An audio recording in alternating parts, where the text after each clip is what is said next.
Seccional São Paulo da Ordem dos Advogados do Brasil, por suas comissões de arbitragem, advocacia na mediação e na conciliação, direito bancário, direito empresarial e de estudos de recuperação judicial e falência, tem a honra de apresentar o webinar Perspectiva dos métodos autocompositivos sobre recuperação judicial e extrajudicial, questões sensíveis da legislação atual, atos normativos e projetos de lei. Evento promovido pelas referidas comissões, com apoio da Comissão de Cultura e Eventos da OAB São Paulo. Informamos que este evento compactua com um dos Objetivos de Desenvolvimento Sustentável estabelecidos pela ONU, a saber, paz, justiça e instituições eficazes. Com a palavra, senhoras e senhores, doutora Ana Luísa, presidente da Comissão da Advocacia na Mediação e na Conciliação da OAB São Paulo.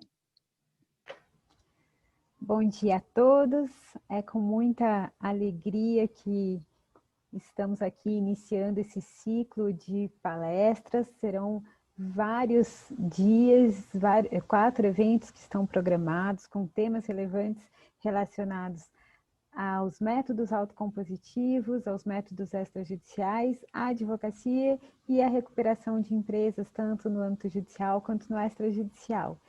Então, eu considero que o fato de termos conseguido unir essas comissões em prol desse assunto já mostra a importância disso, e queria agradecer aqui o nosso presidente da OAB, o vice-presidente, a secretaria que nos apoiou, todos os palestrantes que aceitaram os nossos convites. Então, muito obrigada por estarmos aqui começando essa conversa sobre esse assunto tão importante. Da minha parte, eu estou aqui representando a Comissão da Advocacia na Mediação e na Conciliação, e para nós esse tema é um tema muito importante, porque nós, a partir de um estudo multidisciplinar, conseguimos unir a advocacia, os métodos da mediação, da conciliação, da negociação e também o tema da recuperação judicial. E muitas dúvidas têm surgido nesse contexto. As pessoas perguntam bastante para o grupo de estudos que temos lá na comissão. E eu queria, então, aqui deixar algumas considerações para os nossos palestrantes responderem aí ao longo das exposições. Então, uma delas é sobre a escolha e a legitimidade do mediador, como que isso deve ser desenvolvido, quais os critérios.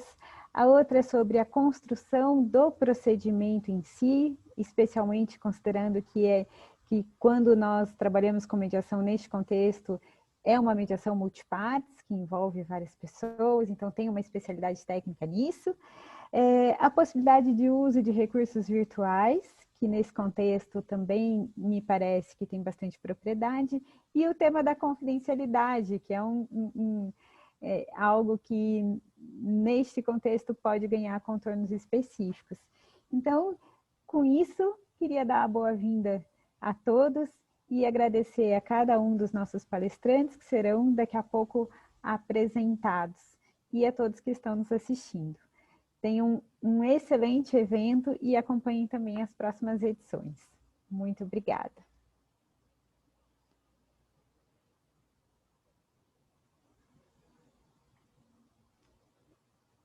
Rui? Bom dia a todos. Eu estou aqui representando a Comissão Especial de Arbitragem.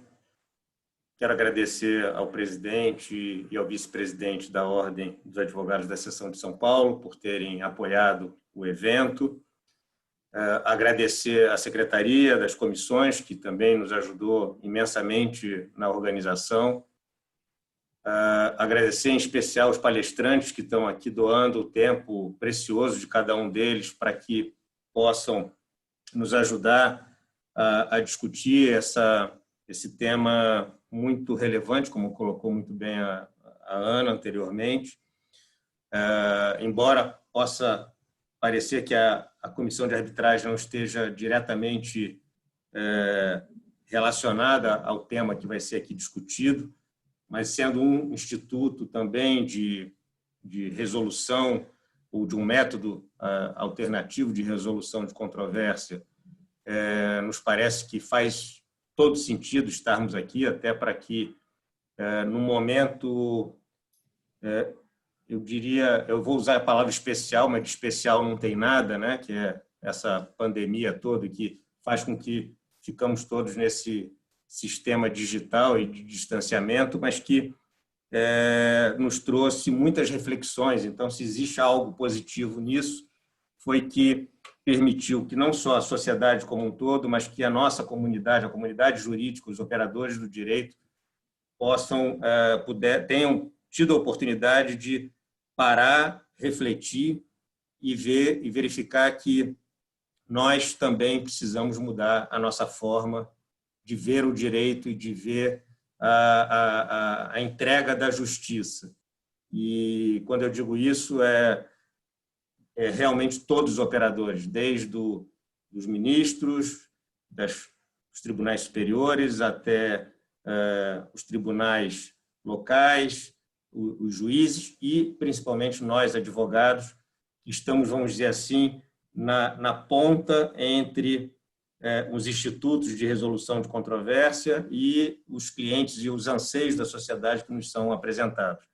Então, eu espero que, com esse evento, a gente consiga trazer algumas respostas, ou ao menos alguns indicativos para onde nós devemos caminhar e com que segurança nós poderemos caminhar para termos aí uma entrega de justiça da forma mais eficiente e equânime possível, mais célere, mais econômica. E, quando eu falo econômica, não é só do ponto de vista financeiro, mas também do nosso tempo.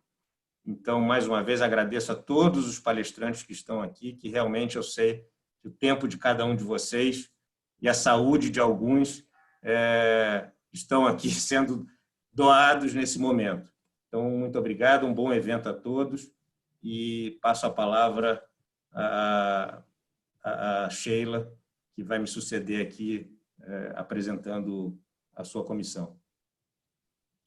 Muito bom dia a todas e todos. Em nome da Comissão de Direito Empresarial e também em meu nome, na qualidade de estudiosa do direito das empresas em crise, é um enorme prazer poder apoiar este evento. Nesse evento eu encontro queridos amigos que são também e principalmente são renomados profissionais, e aqui a gente inicia um ciclo de debates bastante qualificado sobre um daqueles que me parece ser um dos mais atuais temas do direito da empresa em crise, que é a utilização de métodos autocompositivos no âmbito da recuperação judicial e da recuperação extrajudicial, e discutir um pouquinho o papel da advocacia nesse novo momento do direito concursal. Vocês não poderiam estar em melhores mãos, né? Os meus colegas da Faculdade de Direito da USP, Francisco Satiro, Rodrigo Mendes, as advogadas Juliana Bumachari, Soraya Nunes e o magistrado Paulo Furtado, todos dispensam apresentações e vão debater especificamente essas questões mais sensíveis da legislação atual e também o que é que os projetos de lei relacionados à aplicação desses métodos autocompositivos têm aí a nos propor neste momento. O que não falta, naturalmente, é assunto para abastecer esse debate. De maneira geral, a gente sabe que os métodos consensuais de solução de conflito passaram por um notável desenvolvimento nos últimos anos. Estão aí o novo CPC para mostrar isso, a Lei 13.140 de 2015, a Resolução 125 de 2010 do CNJ, depois atualizada em 2016, justamente para o cadastro de mediadores, ou seja, há todo um arcabouço legal e regulatório para promover esses mecanismos não contenciosos de solução de litígios. Já que a gente vive numa cultura da sentença, como a gente bem sabe, esse estímulo não é pouca coisa. E não demorou muito para que todas essas novas formas chegassem também no âmbito do direito das empresas em crise, esse que a gente vai discutir mais em detalhes hoje e também nas próximas palestras que vão se seguir em outubro, novembro e, me parece, fevereiro. Esse tema chegou ao direito das empresas em crise e é preciso mencionar aqui, fazer justiça, é inevitável citar o pioneirismo do Dr. Paulo Furtado, que fomentava já há algum tempo a aplicação da mediação em processos que estavam em curso perante a segunda vara especializada de São Paulo, e é também preciso lembrar a experiência do caso da Oi, que com todos os seus erros, né, inúmeros erros, mas também acertos, enriqueceram muito essa discussão. A gente também sabe que no ano passado o CNJ publicou uma recomendação, a recomendação 58, que buscava estimular o uso da mediação nos processos concursais. E esse ano, com a pandemia, né, uma surpresa absolutamente desagradável, mas que fez com que todo o receio pelo aumento do número de recuperações judiciais, criasse também esse movimento favorável a esses métodos alternativos de solução de conflitos ligados à crise empresarial. É preciso mencionar que vários tribunais de justiça, inclusive aqui o Tribunal de Justiça de São Paulo, adotaram então iniciativas de mediação, conciliação e negociação, tudo isso para tentar um pouco tirar a pressão sobre o judiciário, aquela que se imaginava com os novos casos de recuperação judicial e extrajudicial que estariam a vir. As câmaras de mediação e arbitragem também passaram a se movimentar para atuar e contribuir nesse mercado. Além disso, o projeto de lei 4458 de 2020, que é o número recebido pelo PL 6229 da Câmara, aquele que visa a trazer mudanças, né, à Lei de Recuperação e Falência, tem toda uma seção dedicada às conciliações e mediações na recuperação judicial. Me parece, e aqui eu finalizo, que essa preocupação é bastante positiva, pode gerar bons frutos, mas é preciso lembrar, desde logo, que a mediação e esses outros métodos consensuais não são uma panaceia para todos os problemas do nosso direito concursal. Nós, estudiosos e aplicadores do direito concursal, ainda temos muito pela frente e, claro, a gente pode se apoiar nesses instrumentos para alguns momentos, né? Existem desafios importantes que a gente precisa levar em conta no uso desses instrumentos, como, por exemplo, tempo, como, por exemplo, custo. Por isso mesmo, me parece bastante necessário compreender quando esses institutos podem nos ajudar, quais são os seus limites, como a gente pode superar os seus desafios para utilizá-los cada vez mais, tudo isso tendo em vista uma melhor aplicação desse ramo do direito e mais sucesso na superação das crises. Eu não tenho dúvida de que a discussão promovida por esse webinar e pelos próximos vão, sem dúvida, contribuir com reflexões e, quem sabe, possíveis respostas, né, a todas essas nossas dúvidas. Mais uma vez, eu agradeço imensamente os queridos convidados, desejo um ótimo evento a todos e já convido também para as próximas edições dos nossos encontros. E assim eu passo a palavra ao Elias. Bom dia a todos. Gostaria de saudar a todos os presidentes de comissão aqui, os palestrantes, Dr. Paulo Furtado, doutora Juliana Bumachar. Dr. Paulo Furtado, como bem colocou a doutora Sheila, é o pioneiro nessa questão de mediação, de autocomposição. Nós temos acompanhado isso.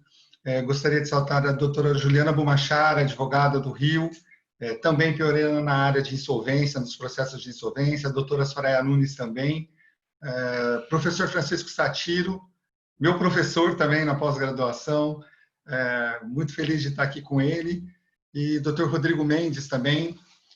Gostaria de saudar todos os presidentes que já falaram. Estou aqui representando a Comissão de Estudos de Falência e Recuperação Judicial de São Paulo, na pessoa do seu presidente, professor Orestes Laspro, que não pôde vir aqui, eu como membro vim representar. Os presidentes que me antecederam agora deixaram muito claro a importância desse assunto da autocomposição, da mediação, dentro do processo de insolvência, seja ele em recuperação judicial ou extrajudicial. A doutora Ana colocou no início, falou bastante das minhas questões que ela colocou, que vão ser discutidas pelos nossos queridos palestrantes, principalmente da segurança, também colocado pelo professor Rui Dourado, Dr. Rui Dourado, presidente da comissão também da comissão de arbitragem, a segurança do procedimento, a segurança que você pode trazer dentro do processo judicial, seja ele numa recuperação extra ou judicial. Isso é uma questão que temos visto bastante tem sido bastante discutido na comissão. Hoje a comissão se divide bastante de como se pode utilizar esse instituto. Isso é muito importante. Um assunto que hoje, com certeza, nesse congresso vai ser discutido é a questão do negócio jurídico processual. Isso acho que é o grande mote de você poder trazer para resolver, para tirar a judicialização, para trazer um resultado mais eficaz para o processo de insolvência. Dr. Paulo Furtado, em outras palestras que eu acompanhei dele, ele fala muito claro das vantagens da recuperação judicial. E existe uma brincadeira que a gente faz falando o seguinte, que na recuperação judicial ela tem só 7 artigos para todos os artigos da Lei 11.101. E é verdade, ela é um instituto bastante esquecido, que eu acho que e muito eficaz. E a autocomposição, nesse sentido, ela traz bastante isso. O que nós vamos esperar aqui desse congresso é isso. Os palestrantes têm total capacidade para colocar para a gente. Mas eu gostaria de bater bastante nesse ponto. O negócio jurídico processual e a segurança para as pessoas que estão participando desses processos de autocomposição. Bom dia a todos, bom congresso a todos. É o início de um grande evento. Parabéns a todas as comissões. Muito obrigado.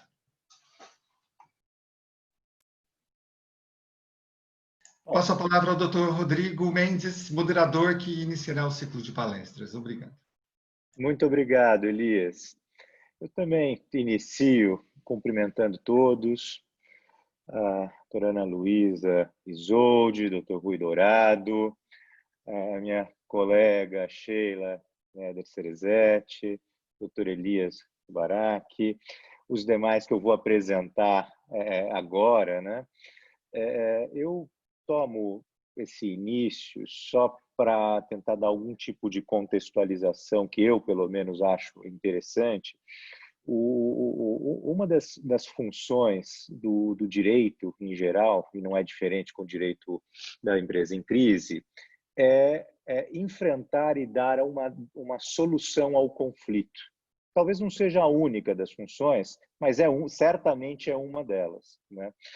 O que esse tema que nós vamos discutir hoje traz muito de material de reflexão é que nem sempre a solução clássica do direito, que é a decisão, é a solução mais adequada ao conflito, né?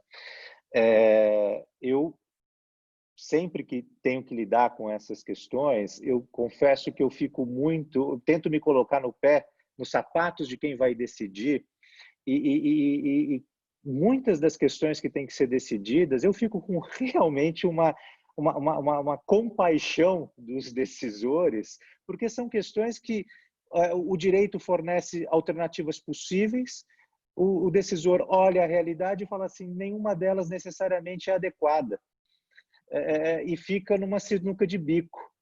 Então, o que esses métodos eles trazem para a nossa reflexão, e eu acho que aqui o papel do advogado é fundamental, e é o objetivo que as comissões estabeleceram para essa série de webinários, ou seja, sensibilizar o advogado para a busca de uma solução adequada desses conflitos, é efetivamente coordenar os interesses envolvidos.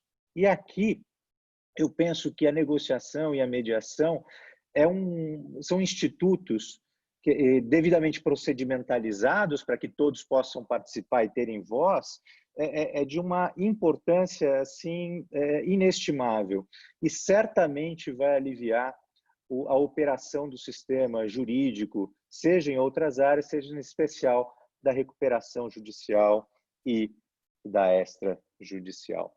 Então, para não tomar mais do tempo e permitir que nós já possamos ouvir os nossos convidados, eu passo por uma apresentação na ordem de que as apresentações serão feitas e depois darei a palavra para cada um de vocês pelo prazo de uns, como eu comentei, 10 minutos largos, né? Ou seja, com uma certa flexibilidade. Eu começo apresentando a doutora Soraya Nunes, que é presidente da Comissão de Conciliação, Mediação e Arbitragem da Ordem dos Advogados do Brasil na seção de Pernambuco e vice-presidente Nordeste da Camarb, uma reconhecida Câmara de Arbitragem e Mediação. Ela vai nos falar sobre os princípios da mediação, da recuperação judicial e suas boas práticas, né? Posteriormente, nós conversaremos com o Dr. Paulo Furtado, juiz de direito da 2ª Vara de Falência e Recuperações Judiciais de São Paulo, que vai nos contar das experiências positivas das mediações em recuperação judicial. Eu gostei da seleção do Dr. Paulo, de dar o enfoque nas experiências positivas, porque as negativas não nos vão ajudar muito, a não ser para consertar e promover maiores experiências positivas. Depois nós vamos conversar com a doutora Juliana Buchamar, presidente da Comissão de Recuperação e Falência da OAB do Rio de Janeiro, que está fazendo um esforço enorme agora para nós. Eu agradeço, Juliana, que vai nos falar das recomendações do CNJ e da criação e do papel dos SEJUSCs, né? Inclusive em recuperação judicial. E, por fim, também o meu colega Francisco Satiro, conhecido de todos nós, grande estudioso na matéria de direito comercial, direito da empresa em crise, em especial, e tantas outras, né?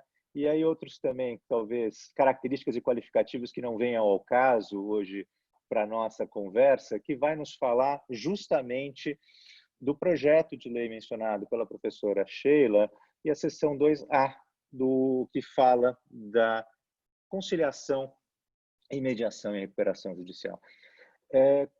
Com essas apresentações, eu gostaria de dar a palavra à doutora Soraya Nunes para iniciar com as nossas delineamento dos princípios da mediação. Soraya, por favor. Bom dia a todos. Obrigada, Rodrigo. É uma alegria, né? Primeiro, é uma alegria para falar de sentimento. O mediador, né, tem essa facilidade de falar muito de sentimento, e eu gostaria de começar falando do meu sentimento aqui, da alegria de ser acolhida aqui por esse evento, fruto de uma participação integrativa, né, e colaborativa das comissões da OAB de São Paulo.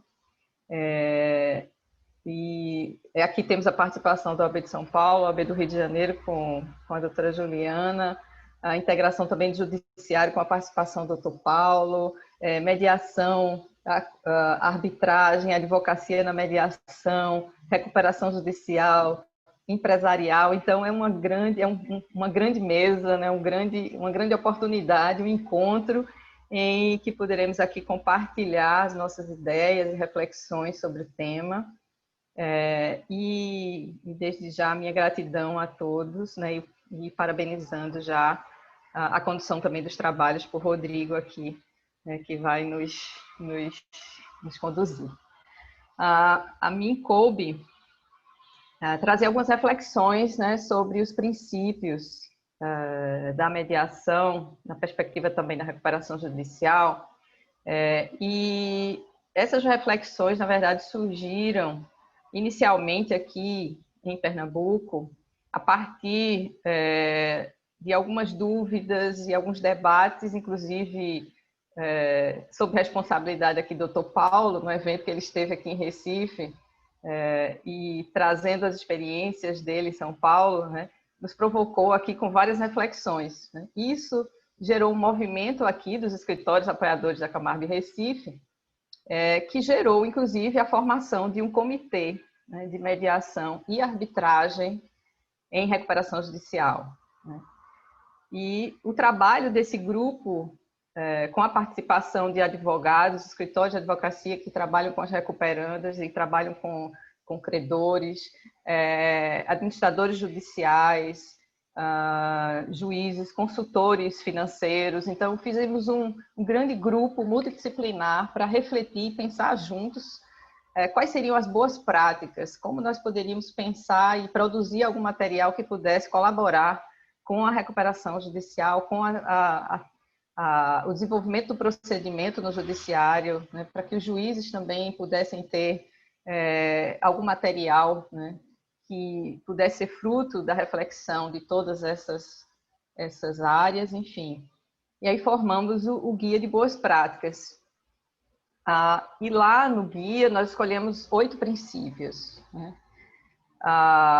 Pensando aqui, integrando o Código de Processo Civil, a Lei de Mediação, né? A Lei 11.101, a Recomendação 58 do CNJ, e olhando para todo esse arcabouço aí legislativo, do que foi trazido sobre princípios e de como nós poderíamos interpretar a aplicação desses princípios nos procedimentos de mediação em recuperação judicial.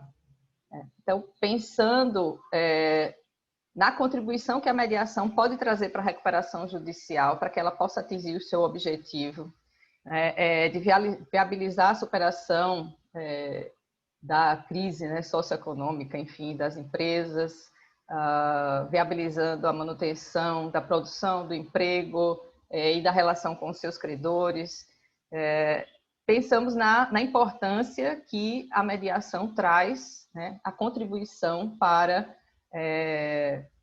reunir todos num diálogo, né, uma construção conjunta de soluções que possam viabilizar e a recuperação judicial possa atingir o seu verdadeiro objetivo.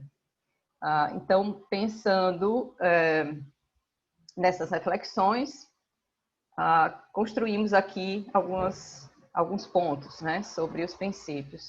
O primeiro princípio foi a autonomia da vontade das partes, né, que é contemplado tanto pelo Código de Processo Civil quanto pela Lei de Mediação, que traz a segurança para as partes que estão envolvidas no procedimento de mediação, de que elas são autônomas para decidir estar na mediação, né? Elas são autônomas para escolher o mediador que vai conduzir aquele procedimento, né? Elas são autônomas, inclusive, para decidir que não querem participar do procedimento, né? Então, elas precisam se sentir seguras no sentido de que, como a professora Sheila falou aqui, que não é uma panaceia, a mediação não veio para resolver tudo, mas é uma oportunidade de diálogo, e se elas concluírem que faz sentido, né, que é um método de fato adequado, a partir inclusive da participação dos advogados que trazem essa reflexão, né, porque na verdade quem conduz as partes à mediação são os advogados, e muitas vezes os próprios advogados representando as partes, né, na negociação que é assistida pelo mediador. Então, pensamos que essas partes elas precisam se sentir confortáveis de estarem na mediação, né? Isso faz sentido para elas, e esse é um ambiente em que todos podem aqui construir as suas soluções e dar continuidade às suas relações. Em seguida, pensamos no princípio da imparcialidade, né, no sentido de que o mediador ele precisa estar conduzindo a mediação de uma forma a manter a equidistância, né, dos interesses das partes. O mediador ele não pode tomar partido pelas partes, né, por nenhuma das partes, ele não pode se deixar seduzir, né, pelos argumentos de nenhuma das partes. E, a partir desse princípio, nós trouxemos uma outra reflexão que gerou muita discussão, né? Se o administrador judicial podia ser o mediador no procedimento de recuperação judicial, né? Alguns entendiam que sim, e aí concluímos que, em razão, sobretudo, desse princípio da imparcialidade, estaria prejudicada a participação do administrador acumulando essas funções dentro da recuperação judicial. Tá? Mas nada impede que o AJ possa ser, a partir da sua capacitação, enfim, do seu desenvolvimento das suas competências e habilidades com as técnicas necessárias para atuar como mediador, em outras mediações de outras recuperações judiciais que não sejam aquela que ele esteja atuando, mas com o cuidado, né, de que nenhuma das partes que estejam envolvidas na mediação tenha tido algum vínculo com ele ou venha comprometer a sua atuação enquanto mediador. Mas, a princípio, precisamos observar com muito cuidado, com muito carinho esse princípio que é muito caro, né, para a mediação, que é o princípio da imparcialidade. Um outro princípio foi a independência, né, que é contemplado pelo Código de Processo Civil, que traz para o mediador a sua autonomia no sentido da condução do procedimento de mediação, que ele pode aplicar a técnica necessária e ele pode atuar, e ele vai atuar com muita tranquilidade, independente de quem o escolheu. Né? Pensando aqui numa mediação bilateral, né, como é chamada aqui pela recuperação, em que há uma comediação e cada parte, cada polo escolheu um mediador, né, para atuar na mediação. Então, o mediador ele vai atuar independente de quem o escolheu, obviamente. Né? Ele não tem nenhum compromisso com a parte que o escolheu para ser mediador. Ele tem a liberdade de conduzir o procedimento aplicando a técnica necessária e, inclusive, aplicando as etapas que sejam necessárias e que façam sentido. Né? Começar com uma pré-mediação, inicialmente com todos, para que haja um alinhamento das expectativas e que todos estejam conhecendo quais são as etapas que serão desenvolvidas, né? Fazer a sessão individual, se for necessário, enfim. Então, o mediador ele é independente. E aí seguimos para 2 princípios em seguida que trouxeram alguns questionamentos, né? Um aqui trazido por Ana, da confidencialidade versus transparência. Né? Então, nós temos na recuperação judicial o princípio da transparência e temos na mediação, aqui, tanto no Código de Processo Civil quanto na Lei de Mediação, o princípio aqui da confidencialidade. E aí percebemos que a transparência diz respeito, né, à forma de comunicar as informações que precisam ser claras, que precisam ser compreendidas por todos e que as informações precisam fazer sentido para que todos tenham conhecimento, né? A partir da necessidade dos interesses das partes. Né? E a confidencialidade em si é a obrigação, o dever, né, das partes e dos mediadores que estão ali conduzindo a mediação, de que eles precisam guardar o sigilo daquelas informações, tá? Desde que faça sentido para as partes, né? E considerando a autonomia da vontade das partes, aquelas informações elas podem se tornar públicas desde que haja a concordância das partes que elas considerem que faça sentido, né? Inclusive para atender uma previsão legal. Né? Se a lei diz que aquilo tem que ser público, as partes irão avaliar durante a mediação aquilo que vai ser dado publicidade, né, durante o procedimento de mediação. Então, as partes se sentem confortáveis, há uma transparência e é resguardado o princípio ali da confidencialidade, né? Considerando, inclusive, que o mediador, né, ele tem o dever de guardar esse sigilo e certamente, e a própria legislação assegura isso, de que ele só vai levar para a outra parte, né, numa sessão, aquilo que ele tomou conhecimento numa sessão individual, o que for autorizado pela parte reveladora. Né? Então, aquela que revelou, ela vai autorizar que o mediador traga aquela questão que foi compartilhada ali na sessão individual, apenas com o mediador. Em seguida, nós temos a decisão informada, né? E aqui nós temos a participação, e é importante que todos estejam seguros para a tomada de decisão, né? E que tenham conhecimento das consequências jurídicas, inclusive do acordo que é firmado entre as partes, o impacto que aquele acordo vai refletir, inclusive, sobre as outras partes no processo.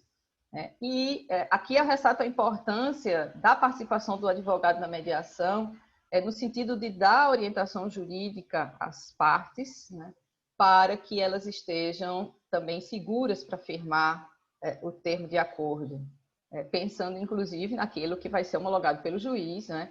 Aquilo que vai para que o juiz concorde, enfim, que valide o acordo firmado entre as partes.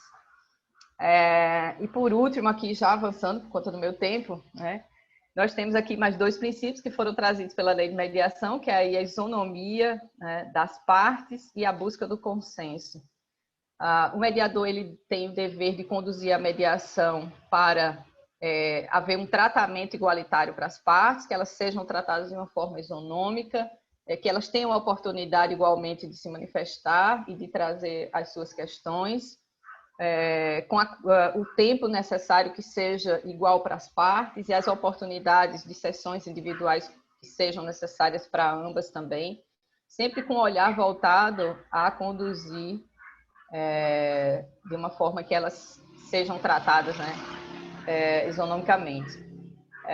E a busca do consenso, na verdade, é um movimento de todos aqueles que estão envolvidos na mediação, né? O objetivo, qual o propósito da mediação ser realizada, que todos os envolvidos tenham o interesse de construir o consenso, porque consideram que o consenso é o melhor caminho para a continuidade daquela relação, a solução efetiva do conflito, enfim. Então, eram essas as observações que eu gostaria de trazer, agradecendo mais uma vez e me colocando à disposição para os questionamentos que certamente, né, virão a partir também dos outros palestrantes. Obrigada. Obrigado, Soraya, pela profunda exposição desses princípios, de como que se organiza, né, o processo de mediação em busca do consenso. E eu passo a palavra ao Dr. Paulo Furtado para nos apresentar essas experiências positivas em que esses princípios foram aplicados e bem-sucedidos. Dr. Paulo, com a palavra. Muito obrigado, Dr. Rodrigo. Bom dia a todos. É um prazer participar desse evento, ao lado de pessoas tão queridas, doutora Sheila, doutor Satiro, doutora Soraya, doutora Juliana, doutor Elias, doutora Ana Luísa e doutor Rui. Vou passar desde logo a falar desses dois casos que foram pioneiros em utilização de mediação em recuperação judicial. Vou dizer claramente quais são os dois casos, eles são públicos. Uma é de uma pequena construtora, EDB Engenharia, e outro é da Livraria Saraiva. O que eu vejo de positivo nesses dois casos foi a utilização da mediação para melhorar o conteúdo do plano de recuperação judicial. O processo, como bem disse o professor Satiro, num artigo muito conhecido e festejado, né? Autonomia dos credores na recuperação judicial, o processo é apenas uma ferramenta que o legislador estabeleceu para permitir uma negociação coletiva de forma organizada. Então, é claro que o devedor poderia tentar uma negociação privada, extrajudicial, e conseguir superar a crise a partir de uma solução privada.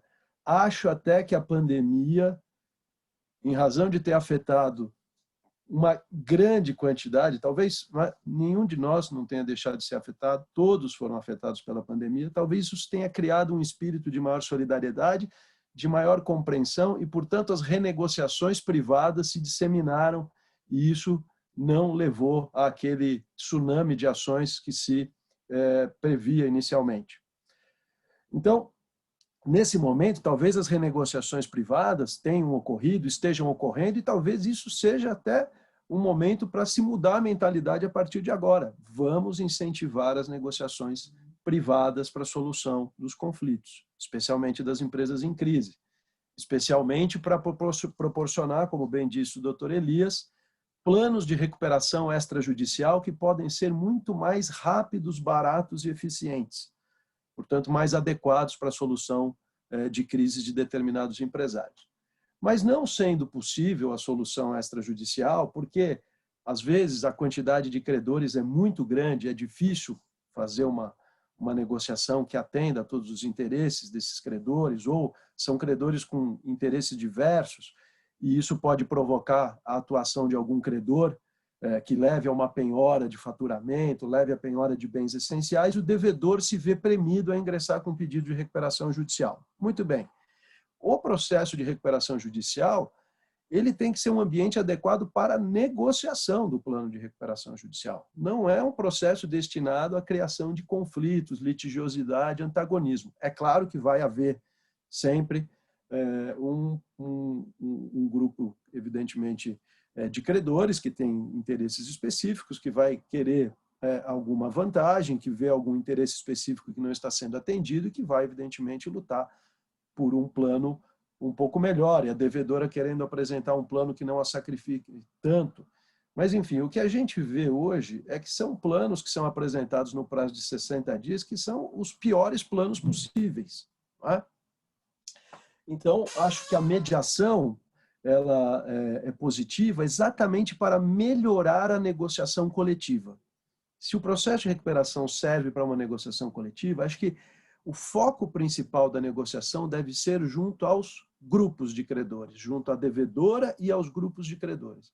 Então, claro, não se dá para descartar a mediação resolvendo um conflito bilateral entre a devedora e um banco que seja credor fiduciário. Não, não dá.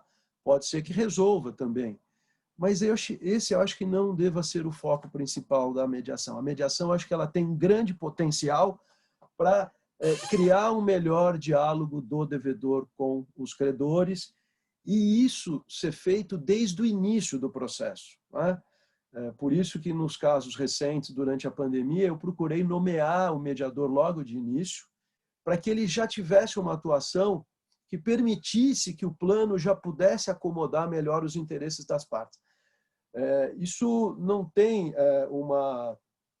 não vejo nisso uma violação à autonomia da vontade das partes de escolher os mediadores, porque é apenas um empurrãozinho inicial, é uma indicação para uma sessão inicial de pré-mediação. Depois, se os credores e a devedora quiserem indicar um outro mediador, não há problema. Eu acho que está preservada a voluntariedade. Se o devedor quiser, já desde o início, indicar na petição inicial um mediador de confiança que ele entenda qualificado para atuar, muito bem, que ele faça essa indicação desde logo. É que a grande dificuldade do processo é que os credores, no início, no primeiro dia do processo, os credores estão completamente desarticulados. Você não sabe quem são efetivamente os credores para ouvi-los em 5 dias e permitir que eles indiquem desde logo o mediador de confiança deles. Não é? Então, num mundo ideal, não é? Se a cada contrato do devedor com seus credores ela indicasse numa cláusula qual será o mediador na futura e eventual recuperação judicial, estaríamos com o problema resolvido. Não é? Mas isso é o mundo ideal. Da mesma maneira que no mundo ideal, não é? Talvez o devedor e os credores, a cada contrato, se livrassem do processo de insolvência e resolvessem resolver essa situação contratualmente ou em câmaras de arbitragem. Não é? Até essa é uma outra questão para se discutir. Não é? Será que é cogente, não é, a norma, o procedimento de insolvência? Será que as partes não poderiam abrir mão do procedimento judicial e adotar um procedimento arbitral? Claro que o problema é coletivo. Então, o problema coletivo sempre vai depender da adesão de todos os credores para se submeter a esse processo arbitral. Mas é algo que poderia se discutir em tese, né? Se seria possível se partir para um outro mecanismo de solução de crise empresarial que não seja necessariamente o processo judicial. Mas voltando aqui aos 2 casos. Nos 2 casos, um deles pequeno, tão pequeno a ponto de não justificar uma sessão de mediação num local apropriado, foi feito no próprio fórum, em salas próximas à minha sala, mas evidentemente respeitando-se a confidencialidade, nem sei quem compareceu, nem sei como foram realizadas as sessões, mas o que se permitiu foi a oitiva de cada classe de credores. Então, os credores foram ouvidos pela mediadora, depois a mediadora ouviu a devedora, e o plano, que continha uma série de propostas muito ruins para os credores trabalhistas, a ponto deles ficarem inicialmente com recebimento de apenas 10% do crédito em dinheiro e com o restante por meio de por meio de um produto de uma eventual condenação numa ação em que a recuperanda era parte. Então, vejam a indefinição do termo e do valor a ser pago. Então, os credores trabalhistas conseguiram verbalizar a dificuldade em aceitar aquele plano, o sacrifício excessivo aos quais eles estariam expostos, e isso melhorou positivamente, claro, melhorou a proposta da devedora a ponto de se inverter. O que era proposto de 10% em dinheiro, ela modificou para propor o pagamento de 90% em dinheiro. Então, acho que esse é um aspecto positivo, de trazer para o cenário da recuperação judicial o diálogo, não é? E não uma recuperação judicial em que eu ponho um plano na mesa e faço de tudo para que os credores fiquem divididos e não tenham voz e não consigam, pelo menos, se articular, compreender as razões do plano e possam ter voz. Tá? Então, esse foi o primeiro caso. Até um caso curioso, porque apesar de ter sido melhorado o plano, uma das classes rejeitou o plano e, ao final, depois de uma falência decretada em primeiro grau, o tribunal reverteu e concedeu a recuperação, porque a devedora obteve de volta uma quantia que havia sido emprestada aos controladores. Então, também percebam que havia algo a mais também. Não é? Quer dizer, havia uma necessidade do próprio controlador restituir os cofres da recuperanda. Então, no jogo de forças ali da recuperação judicial, o sacrifício também não deve ser só dos credores. Nesse caso, o controlador fez um sacrifício e devolveu o dinheiro para a recuperanda. O outro caso da Saraiva, também na mesma linha, mas diante da grande quantidade de credores, da diversidade dos interesses, né? Na classe dos quirografários havia os locadores das lojas, havia as empresas que vendiam os produtos eletroeletrônicos e o grupo das editoras, que, por assim dizer, foi considerado, nas sessões de mediação, o grupo com maior interesse, com a maior capacidade de articulação. Então, eles foram reunidos num local apropriado e foram feitas várias reuniões com os diferentes grupos de credores e daí surgiram alguns pontos que, de certa maneira, tiraram algumas dúvidas e desconfianças que os credores tinham com relação à Saraiva, de um problema de controle de livros que eram vendidos e supostamente teria havido uma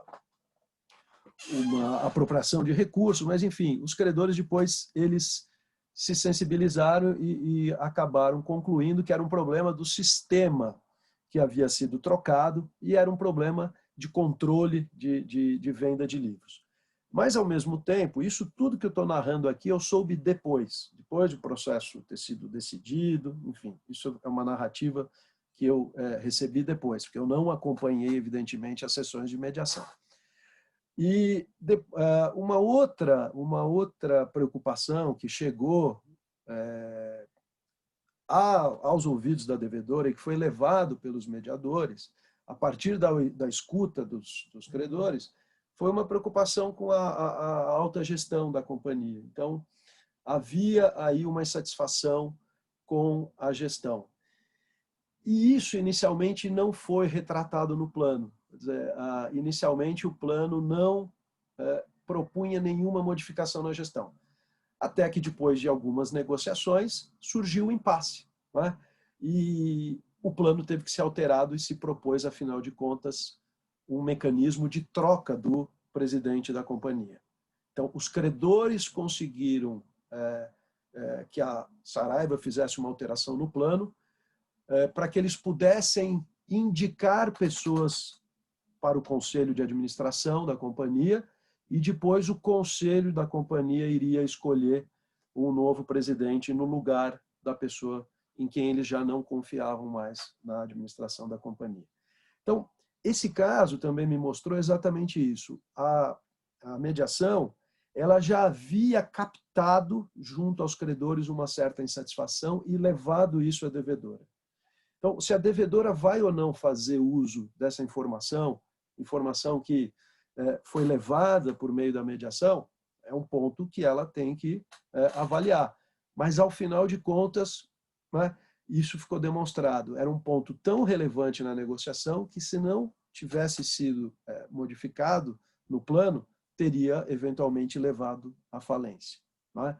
Então, nos dois casos, eu vejo como aspectos positivos que se chegou à aprovação de um plano, se aperfeiçoou o plano, se satisfez melhor o interesse dos credores e se permitiu o prosseguimento da atividade empresarial, com a devedora conseguindo, ao final das contas, a aprovação do plano. Então, foi uma negociação coletiva melhorada pela mediação. Eu acho que esse, então, deve ser o principal papel da mediação. E na negociação coletiva, claro que tem que ser observados certos princípios, certos parâmetros da lei. Isso é uma outra questão que é relevantíssima e acho que, claro, os mediadores que forem atuar em recuperação judicial, além daqueles que já conhecem recuperação judicial, aqueles que vierem atuar também vão ter que sempre saber quais são esses limites sobre o conteúdo do plano, sobre o que eventualmente pode ser estabelecido ou não no plano. A confidencialidade me parece que tem que ser respeitada, porque é um princípio que não conflita com a recuperação judicial. Se fosse uma negociação privada, as partes não iriam alardear o que estão negociando, iriam manter provavelmente, claro, o sigilo durante a negociação. Então, o que é mediado é confidencial, mas o resultado do que for mediado, se será refletido no plano, será conhecido de todos. E o que é mediado entre os grupos de credores reflete, no fundo, a vontade dos credores e também a vontade da devedora. Então, me parece importante também que haja o respeito à confidencialidade, não vejo conflito com esse princípio da transparência. Claro que a informação tem que ser igual para todos. Eu acho que informação é base para uma mediação bem feita, como também é base para a votação do plano de recuperação e seria essencial numa negociação privada. Alguns pontos só que eu quero destacar aqui para terminar a minha fala e que tocam algumas questões que foram colocadas pela doutora Ana Luísa. A questão da nomeação, eu já mencionei. Em todos esses casos, o mediador foi nomeado pelo juiz. As partes depois não indicaram outro mediador. Então, quer dizer, o empurrão inicial serviu para que o processo de mediação tivesse início e as partes, até o momento, não indicaram outro mediador. Segundo ponto, tempo da mediação e momento. Eu acho que tem que ser inicialmente, antes da apresentação do plano, tem que ser célere, tem que ajudar a criar uma melhor negociação coletiva. Custo. Em todos esses processos, quer dizer, nos dois que eu mencionei, quem arcou com a mediação naqueles casos foi o administrador judicial. Ele colocou no custo dele, na remuneração dele. Então, para evitar uma discussão sobre quem deveria arcar nos dois processos, quem acabou arcando foi o administrador judicial. Acho que esse é um ponto relevante a ser discutido. Em princípio, me parece que na negociação coletiva é a devedora quem deve responder por isso, mas nos outros dois casos, inicialmente, quem custeou foi o administrador judicial. E a questão também de como a advocacia, eu acho importante, se os mediadores podem viabilizar o uso da mediação, podem nos ajudar e fazer com que o judiciário possa estimular isso, é importante que, em primeiro lugar, eu acho que se coloquem à disposição aqueles que tiverem interesse, evidentemente, para nós formularmos listas de mediadores que as partes possam indicar e, caso as partes não indiquem, que o judiciário, que o juízo da recuperação possa fazê-lo. E também que os próprios advogados, né, estimulem, né, os seus clientes, né, então, atuando em favor da devedora, em favor dos credores, mas isso, evidentemente, eu acho que depende bastante da experiência, da vivência e de uma experiência positiva, de viver um caso que permita uma conclusão de que a mediação é positiva. Então, a minha conclusão é essa: depois de ter experimentado em dois casos a mediação, ela me pareceu muito positiva e me parece que tem muito potencial na recuperação judicial. Muito obrigado, doutor Rodrigo, eu devolvo a palavra.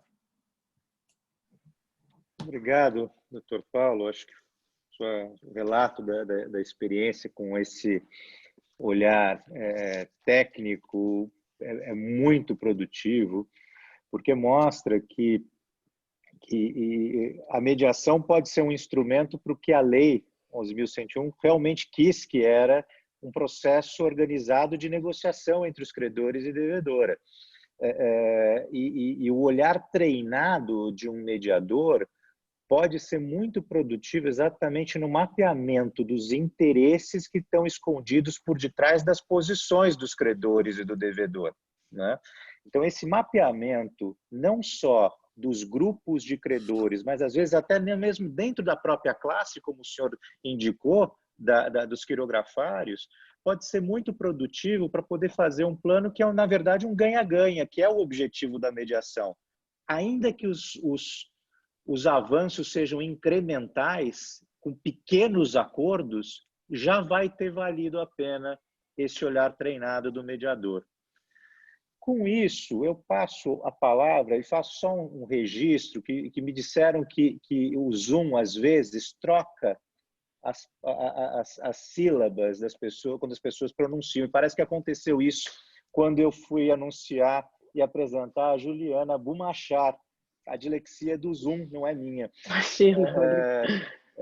E eu passo a palavra para que nos fale da resolução do CNJ e aí do papel do Sejusc. Por favor, Juliana. Bom dia a todos e a todas. Obrigada, Rodrigo. Isso sempre acontece, tá? Então fique tranquilo, já estou acostumada. Bom, queria agradecer imensamente o convite, né? Faço isso na pessoa do Dr. Rui Dourado, né, que me telefonou. Agradeço estar aqui com vocês. Parabenizo pela iniciativa da OAB de São Paulo, né, porque a gente sabe a dificuldade de reunir tantas comissões ao mesmo tempo para a realização de um evento, principalmente nesse momento. Então, parabenizo, né, a doutora Ana Luísa, a doutora Elias, a doutora Sheila. A professora Sheila, na verdade, sempre falo isso e repito, é a maior inspiração feminina do direito da insolvência, né? A doutora Sheila tem uma forma de colocação, uns ensinamentos que eu acredito que toda fala é uma motivação para todas as mulheres que atuam nessa área. Então, é um grande prazer estar aqui, dividindo a mesa com o Dr. Paulo, que já tive a oportunidade de participar em outros eventos, colocação, como sempre, muito clara e trazendo uma experiência extremamente rica para todos. Professor Satiro, a quem hoje em dia eu perturbo quase semanalmente, tirando dúvidas e aprendendo todos os dias. E a doutora Soraya, que teve, sem dúvida nenhuma, uma brilhante exposição. E depois eu queria até pedir o material que ela mencionou na palestra dela para compartilhar com todos, de tão rico que foi. Bom, a mim me coube falar sobre as duas recomendações do CNJ a respeito do tema. A professora Sheila até no início já citou, né, a questão do novo Código Civil, da Lei 13.140, da Resolução 125, e além da Resolução 58, né, a gente tem também hoje a resolução, não, além da recomendação 58 do CNJ, a gente tem a recomendação 71. O que é a recomendação 58 do CNJ? O CNJ hoje tem um grupo de estudos onde ele trabalha e debate algumas recomendações a determinados, né, juízos e apenas como recomendação e não como uma regra. E a recomendação 58 veio exatamente para recomendar aos juízes das varas especializadas ou não a possibilidade de promover a mediação sempre que possível para a solução de determinados conflitos.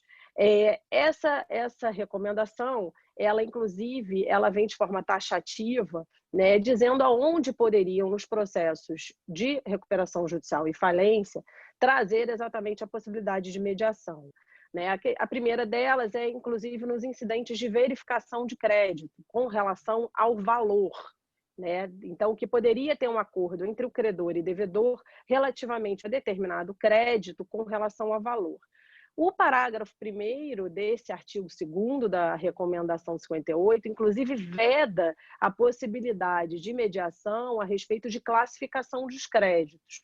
E muito pertinente exatamente para se evitar que se tenha alguma maneira, alguma forma de burlar a Assembleia de Credores ou mesmo a votação.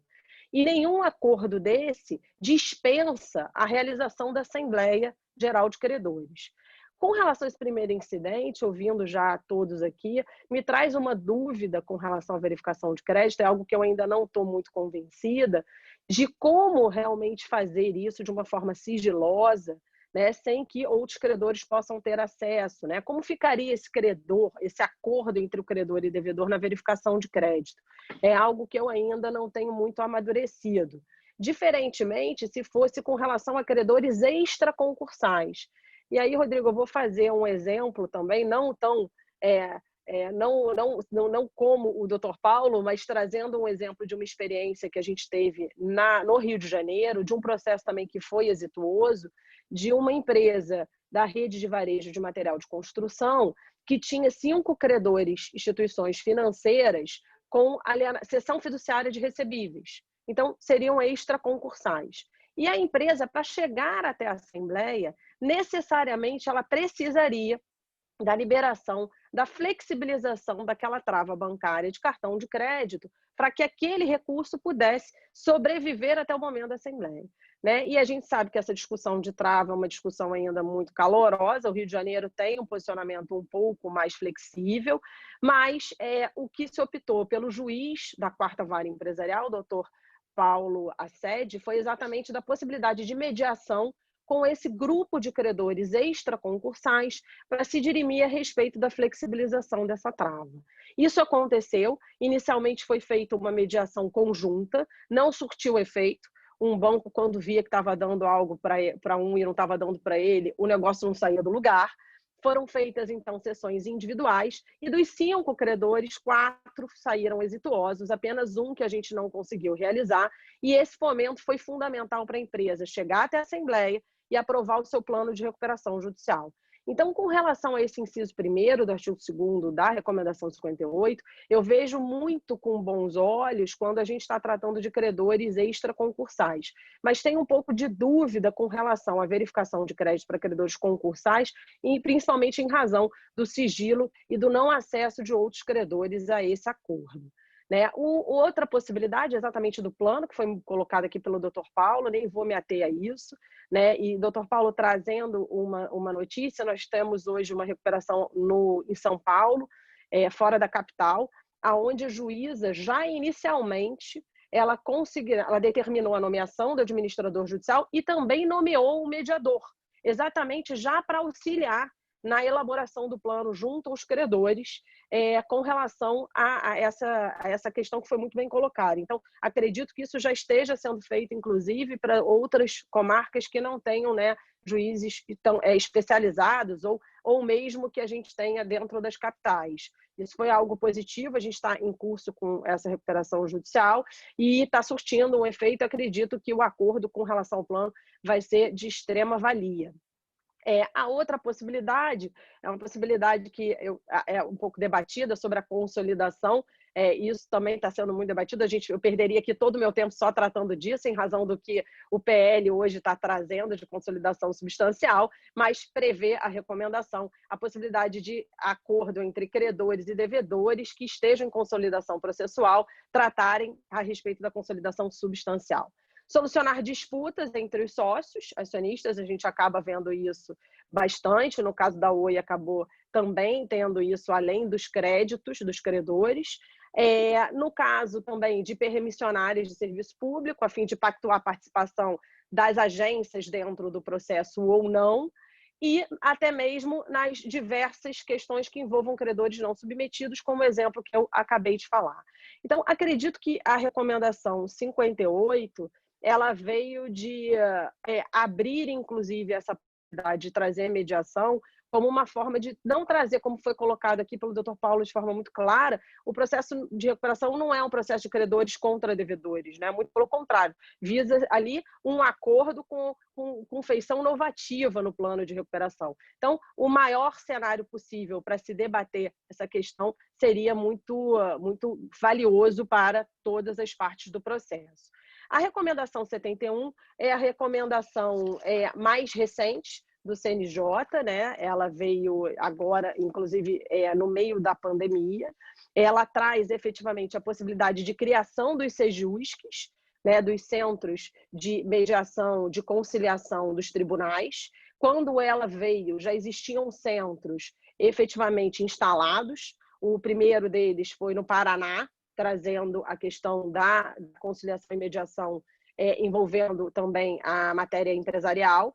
Teve o de São Paulo, que a gente tem 2 provimentos, o provimento 11, que veio no meio da pandemia, focado para isso. Inclusive, eu tive a oportunidade também de utilizá-lo em demandas com concessionárias de serviço público de empresas em recuperação judicial.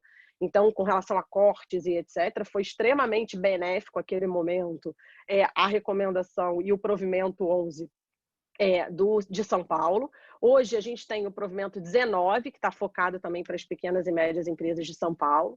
Também há o Sejusc do Rio de Janeiro, do Espírito Santo e do Rio Grande do Sul. Eu não tenho conhecimento de nenhum outro, mas a recomendação que veio agora, número 71 do CNJ, já veio com a instalação desses Sejuscs. O que normalmente se recomenda, então, com relação a isso? O CNJ vem recomendando aos tribunais a possibilidade de se instalar, né, determinados centros de conflito e de solução de conflito nos próprios tribunais de cada estado, visando a conciliação ou a mediação. Qual seria o procedimento? O procedimento é muito simples, né? A doutora Ana Luísa colocou isso, inclusive, no início, isso virtual, presencial. Então, dá a possibilidade, hoje todo mundo está fazendo tudo virtual, né? A gente tem a experiência hoje de assembleias de credores híbridas, e eu acho que está funcionando muito bem, tem sido um desafio, acredito, para os advogados, mas a gente não tem outra alternativa, e da mesma forma as mediações, né, nesse caso. Então, poderiam ser virtuais ou presenciais, podem também ser realizadas pelas câmaras, a recomendação também dá a possibilidade disso ser realizado pelas câmaras arbitrais. E como funcionaria? Né? A parte, de forma muito simples, envia, preenche um formulário, de acordo com o Sejusc daquele estado, ele envia essa intenção de fazer essa mediação, o Sejusc é o responsável por comunicar a outra parte interessada com relação a dia e hora dessa sessão de mediação. Isso acontece em até 10 dias, então é um prazo curto e célere, exatamente objetivando a solução do conflito de forma mais imediata. Os interessados podem... Perdão, é a pandemia que me atacou. Mas os interessados podem escolher um conciliador ou um mediador e, concluída essa mediação, ela vai para a homologação. O que eu vi de diferente nesses casos que eu pude presenciar, do que o doutor Paulo colocou, é que o custo do mediador, que também foi uma ponderação colocada pela doutora Ana Luísa no início, foi arcado pelo devedor nesse caso, né? Tanto as mediações extrajudiciais, que aconteceram no momento de Covid com os concessionários, como as mediações desses processos que eu comentei, elas foram arcadas pelo devedor. Então, além do custo do administrador judicial, existiu também o custo do mediador. Tentando cumprir aqui os meus 10 minutos, Rodrigo, né? Querendo ouvir de forma ansiosa o professor Satiro, sem tirar aí a matéria que vai trazer por ele, acho que seriam essas as considerações a respeito das 2 recomendações e de alguns casos práticos que surgiram de forma a atender exatamente qual é o interesse da recomendação com relação à eficácia nos processos de insolvência que a gente tem hoje. Muito obrigada mais uma vez. Obrigado, Juliana, pela exposição, pelos relatos. Acho que é muito ilustrativo mesmo da gama de relações e interesses que podem, de certa maneira, serem beneficiadas nessa integração no processo negocial da recuperação, né? E para a preservação da empresa, né? O fato de você usar a mediação para os extraconcursais mostra muito claramente uma visão mais ampla de alcançar o objetivo da recuperação da empresa, porque muitas das vezes esses recursos que são extraconcursais e travados pela trava bancária, muitas vezes são essenciais para que a empresa retome as suas atividades. Então, muito obrigado pela sua exposição. E com isso eu passo a palavra ao amigo Satiro, para que exponha ali sobre as propostas legislativas, ou seja, vamos falar do direito do futuro agora. Satiro, com a palavra. Muito obrigado, Rodrigo. Vou agradecer imensamente o convite da OAB para participar dessa iniciativa, que deve ser mais do que louvada. Realmente é muito importante que a gente discuta esses assuntos, principalmente sob esse ponto de vista multidisciplinar, multifacetado, de diferentes opiniões. Acho que nada melhor para fazer, desenvolver o direito, para que a gente evolua, do que ter olhares diferentes sobre o mesmo problema.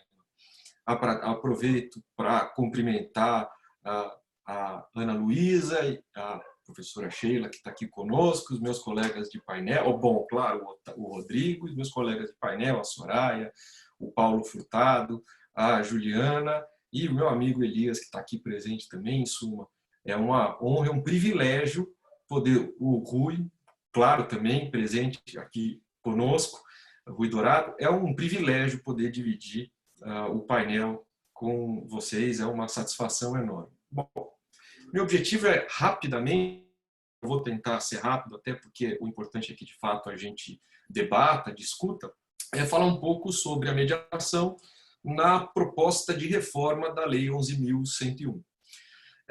Antes de entrar, vale um histórico rápido, né? A Lei 11.101, que é a Lei de Recuperação e Falência, já demandava uma reforma há algum tempo. O Ministério da Fazenda, depois o Ministério da Economia, se preocuparam em poder viabilizar essa reforma. O deputado Hugo Leal assumiu o projeto, no meio do caminho veio a pandemia, e quando veio a pandemia, veio a preocupação em se determinar medidas emergenciais e transitórias para encarar a pandemia. E isso acabou se transformando num projeto de autoria do próprio deputado Leal, o projeto 1397, que foi aprovado na Câmara, foi para o Senado, e no Senado acabou parando, não teve segmento, até porque, em função do tempo, as questões mais urgentes e imediatas acabaram sendo superadas pelo tempo. Mas este projeto trazia como um dos principais dispositivos, um dos principais institutos, a negociação prévia, que era uma modalidade de negociação para tentar se evitar o procedimento de recuperação judicial ou de recuperação extrajudicial ou de falência, né? É o que a doutrina estrangeira tem chamado de procedimentos pré-concursais, pré-insolvenciais. Esse projeto foi muito criticado por conta das disposições que ele trazia, acabou não evoluindo.